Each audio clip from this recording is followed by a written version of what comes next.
Sir काफ़ी समय के बाद आज की इस वीडियो में फिर से हम बात करने वाले हैं कि अगर आपको म्यूचुअल फंड के अंदर इन्वेस्टमेंट करना है, म्यूचुअल फंड में अगर आप पैसे लगाना चाहते हैं तो आपको कहां से पैसे लगाना चाहिए, कहां से अपनी इन्वेस्टमेंट जर्नी को स्टार्ट करना चाहिए। क्या आपको ग्रो, ज़ेरोधा या इस तरह के जो और भी दूसरे एप्लीकेशन हैं वहां से आपको इन्वेस्टमेंट करना चाहिए या फिर बैंक से आपको म्यूचुअल फंड खरीदना चाहिए, इसके ऊपर हम बात करेंगे। देखिए फिलहाल की अगर मैं बात करूँ तो भाई इस तरह के टॉपिक पे वीडियो बनाने की ज़रूरत नहीं थी, लेकिन अभी आपको शायद पता है या नहीं पता है ग्रो के बारे में कुछ मामला ऐसे हुए हैं जिसको लेकर जो है ना इन्वेस्टर्स का कमेंट आया कि भाई आखिर अच्छा कहां पर रहता, मतलब इन्वेस्टमेंट करना सेफ कहां पर है, मतलब ग्रो से सेफ है या जो भी इस तरह के एप्लीकेशन है ज़ेरोधा वगैरह वहां से सेफ है या फिर डायरेक्टली बैंक से जाकर इन्वेस्टमेंट करना ये सेफ है। तो सेफ कहां से है, फायदा कहां से है, कहां पे क्या क्या आपको एफर्ट डालने पड़ सकते हैं, इन तमाम तर मुद्दों पर आज की इस वीडियो में हम डिटेल से बात करेंगे। तो वीडियो बहुत अच्छी होने वाली है, इंटरेस्टिंग होगी।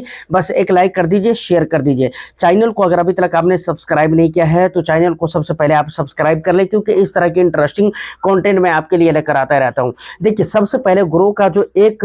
नया नया मुद्दा सामने आया है वो चीज़ मैं आपको बता देता हूँ। देखिए पहले क्या होता था ना कि ग्रो के माध्यम से जो भी आपके इन्वेस्टमेंट होते थे ना वो SOA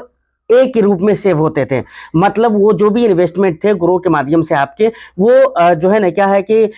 इन्वेस्टमेंट ऑफ अकाउंट के रूप में मतलब वो सेव होते थे। लेकिन अभी हाल फिलहाल में ग्रो ने क्या कर दिया है कि बगैर इन्वेस्टर को इन्फॉर्म किए, बगैर इन्वेस्टर्स को पूछे हुए, बगैर इन्वेस्टर्स को बताए हुए, उनको बगैर जानकारी दिए हुए इन्होंने जो भी इन्वेस्टमेंट थे ग्रो के थ्रू उसको क्या कर दिए ये लोग डीमेट के रूप में सेव करना शुरू कर दिए। अब ग्रो के ऊपर जितने भी इन्वेस्टर्स हैं उनके जो भी इन्वेस्टमेंट है ग्रो के थ्रू अब वो डीमेट के फॉर्म में हो जाएंगे, समझ रहे हैं ना। अब ग्रो के थ्रू जितने भी इन्वेस्टर्स की इन्वेस्टमेंट हैं अब वो सारे के सारे अकाउंट के फॉर्म में नहीं होंगे, अब वो डीमेट के फॉर्म में हो जाएंगे। देखिए मैं ये नहीं कहता हूं कि भाई डीमेट के फॉर्म में क्यों किया, इससे मेरे को प्रॉब्लम है इसलिए प्रॉब्लम है क्योंकि आपने इन्वेस्टर्स को इन्फॉर्म नहीं किया। जबकि अगर मैं ग्रो की बात करूं तो इंडिया का बहुत बड़ा ब्रोकर है और बहुत बड़ा ट्रस्टेड एप्लीकेशन माना जाता है इन्वेस्टमेंट करने के लिए। तो ये चीज आपको नहीं करना चाहिए था, क्योंकि ये ऐसे जो हरकतें हैं ये छोटे छोटे जो ब्रोकर होते हैं उनके होते हैं, और तो इस तरह आपको नहीं करना चाहिए। प्लस इन्वेस्टर्स का जो एक बिलीव है आपके ऊपर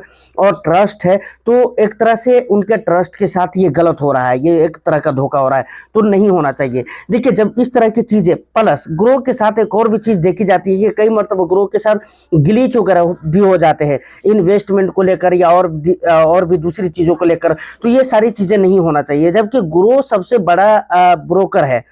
सबसे बड़ा ब्रोकरेज फॉर्म है, लेकिन उसके बावजूद ग्रो के साथ ही अगर ऐसा हो रहा है तो सोचिए एक बिलीव जो है जो भी एप्लीकेशन है उनके प्रति तो खत्म हो जाएगा ना इंडिया के अंदर। तो ये चीजें नहीं होना चाहिए। तो इसी तरह के सवाल मेरे पास आया, मतलब इन्हीं तमाम तर चीजों को मुझे लगता है कि देखते हुए शायद उन्होंने पूछा है कि इस समय पे क्या मतलब ग्रो के जरिए निवेश करना चाहिए या फिर किसी ऐप के जरिए निवेश करना चाहिए या फिर डायरेक्टली बैंक में जाकर निवेश करना चाहिए। तो देखिए यहाँ पर कुछ चीजें हैं जो कि आपको याद रखना चाहिए कि अगर आप किसी भी ब्रोकर एप्लीकेशन के जरिए निवेश करते हैं तो आपको क्या फायदा होता है, बैंक के जरिए निवेश करते हैं तो क्या फायदा होता है, और लास्ट में जाकर इन द एंड हम ये भी बात करने वाले हैं कि भाई आपके इन्वेस्टमेंट सेफ कहां पर रहने वाले हैं, ठीक है ना। सबसे पहले अगर मैं बात करूं कि अगर आप किसी बैंक में जाकर निवेश करते हैं तो वहां पर क्या हो सकते हैं, जैसे SBI एक बैंक है, SBI के अंदर अगर बैंक में जाकर आप निवेश करते हैं तो वहां पर आपका इन्वेस्टमेंट हो जाएगा, करवा दिया जाएगा। लेकिन याद रखें कि SBI बैंक के अंदर जो भी इन्वेस्टमेंट करवाए जाएंगे वो SBI के स्कीम के अंदर ही करवाया जाएगा। मैं क्या बोल रहा हूं, अगर आप SBI बैंक में जाएंगे और ये कहेंगे कि भाई मुझे निपॉन इंडिया की स्कीम में निवेश करना है तो वहां पर ये चीज नहीं करवाया जाएगा। हाँ जो भी मतलब कोई डिस्ट्रीब्यूटर है जो कि बैंक से बाहर है और म्यूचुअल फंड डिस्ट्रीब्यूटर है तो वो आपको हर जगह पर निवेश करवा देगा, लेकिन बैंक की जहां तक बात है ना तो SBI के बैंक में SBI के ही स्कीम में निवेश करवाएगा। ICICI के बैंक में जाएंगे तो वहां पर ICICI के जो स्कीम होंगे उन्हीं के अंदर इन्वेस्टमेंट करवाया जाएगा। मतलब एक बैंक के अंदर जाकर किसी दूसरे बैंक का म्यूचुअल फंड या किसी दूसरी कंपनी का म्यूचुअल फंड आप नहीं खरीद सकते हैं, लेकिन एप्लीकेशन के ऊपर ऐसा नहीं होता। प्लस आपको लगता है कि भाई ICICI का म्यूचुअल फंड लेना है तो आपको ICICI बैंक में जाना पड़ेगा और वहां पर आपको अलग से KYC करवाना पड़ेगा। जो भी पेपर होंगे जरूरतमंद इंपोर्टेंट पेपर्स होंगे वो आपको सबमिट करने पड़ेंगे और KYC कंप्लीट करवाना पड़ेगा, तब जाकर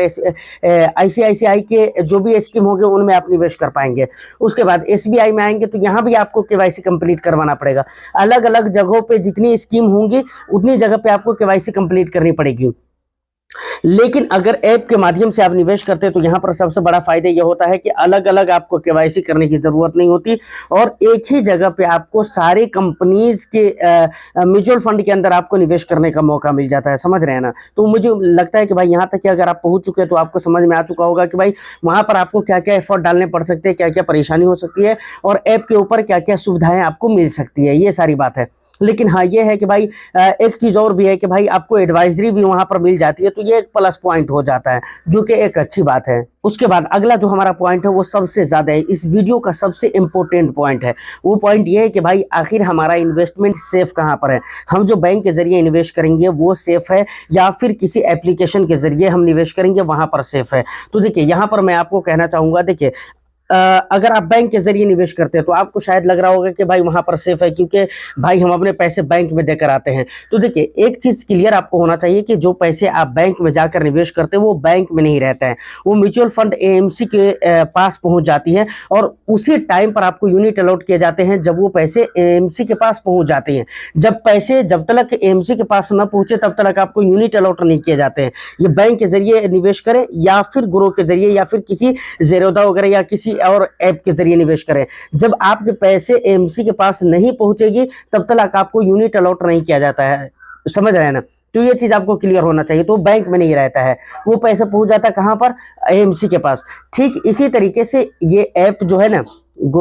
जीरोधा हो या फिर ग्रो हो, ये सारे के सारे एक माध्यम है, एक रास्ता है, आप ये इसे कह सकते हैं कि भाई इसमें जो भी पैसे आप निवेश करते हैं ना वो इसके पास रहते ही नहीं है, वो सारा का सारा पैसा पहुंच जाता है कहां पर, एएमसी के पास पहुंच जाता है और इसीलिए आपको यूनिट अलॉट किया जाता है, समझ रहे हैं। ये सिंपली मैं आपको बिल्कुल क्लियर बात कह रहा हूं, समझ रहे हैं ना, कोई घुमा फिरा कर बात नहीं कर रहा हूं, बिल्कुल जो भी बातें हैं वो क्लियर बातें मैं आपको बता रहा हूं। तो मेरे कहने का मतलब यहां पर साफ है कि भाई देखिए जब एएमसी के पास पैसे पहुंच गए, आपके पैसे ग्रो के अंदर या फिर जेरोदा के अंदर या जो भी ऐप है उसके अंदर है ही नहीं है, तो इन्वेस्टमेंट तो आपके सेफ है, समझ रहे हैं। एएमसी के पास पहुंच गई मतलब इन्वेस्टमेंट सेफ है, क्योंकि इन्वेस्टमेंट इसलिए सेफ है, एएमसी के पास आगे पैसे पहुंच गए और एएमसी के पास जो पैसे है ना उस पर गहरी निगरानी होती है एमफी की, सेबी की, तो आपको यहाँ पर ज्यादा टेंशन लेने की जरूरत नहीं है। ग्रो के अंदर आपका कुछ बाकी ही नहीं रहा, जेरोदा के अंदर आपका कुछ बाकी ही नहीं है, इसी तरीके से बैंक के अंदर कुछ बाकी नहीं है। तो सेफ की अगर मैं बात करूं तो दोनों ही जगह पे सेफ है। बस बैंक में प्रॉब्लम बस एक है कि भाई अगर अलग अलग कंपनीज के म्यूचुअल फंड में आपको निवेश करना है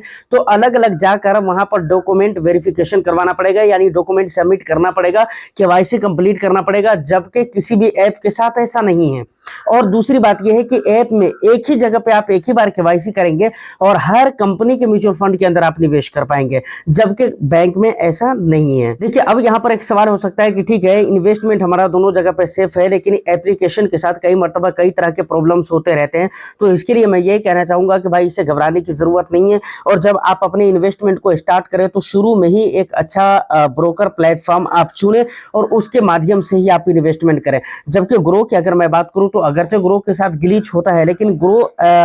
अच्छा है, समझ रहे हैं ना, ट्रस्टेड है और बहुत ज्यादा वैल्यूबल है। कई मरतबा जो है ना कई सारी ऐप जो है ना बंद भी हो जाते हैं, जैसे हाल फिलहाल में अभी एक ऐप जो है ना बंद भी हुई थी। तो ऐसा भी कोई एप्लीकेशन के जरिए आप इन्वेस्टमेंट ना करें जिसका मार्केट में नाम ही ना हो, जिसके ऊपर बहुत ज्यादा भरोसा ना किया जा सके। जबकि कोई भी ऐप है अगर वो इस क्षेत्र में काम कर रही है तो उसके ऊपर भरोसा तो करना ही पड़ेगा, क्योंकि अगर वो काम कर रही है तो इसका मतलब है कि एमफी और सेबी के नियम को फॉलो कर रही है, तभी जाकर काम करने की अनुमति उसको मिली है, तो भरोसा कर सकते हैं। लेकिन फिर भी जो पुराने प्लेटफॉर्म है ट्रस्टेड, उनके ऊपर आप भरोसा करें और उनके ऊपर आप रहकर काम करिए। और ग्रो भी भरोसेमंद है, लेकिन पता नहीं क्यों ये मतलब इस तरह की हरकतें कभी कभी कर देता है बीच में, बिल्कुल समझ से बाहर की बात है। तो ऐसा नहीं होना चाहिए, ये बहुत दुख की बात है। उम्मीद करता हूं कि ये सारी इन्फॉर्मेशन और वीडियो आपको अच्छी लगी हो, लेकिन फिर भी अगर आपका कुछ भी कन्फ्यूजन रहता है या फिर आपका ये सवाल रहता है कि भाई बेस्ट ब्रोकर कौन सा है म्यूचुअल फंड के लिए या स्टॉक के लिए, तो आप मुझे कमेंट कर दीजिएगा, मैं इसके ऊपर भी एक डेडिकेटेड वीडियो जरूर ही बना दूंगा। फिर मैं मिलता हूं किसी नेक्स्ट एंड इंटरेस्टिंग वीडियो में। वीडियो को एक लाइक करके शेयर कर दे, चैनल को अगर अभी तक आपने सब्सक्राइब नहीं किया तो चैनल को भी जरूर सब्सक्राइब कर ले। All the best, thank you for watching.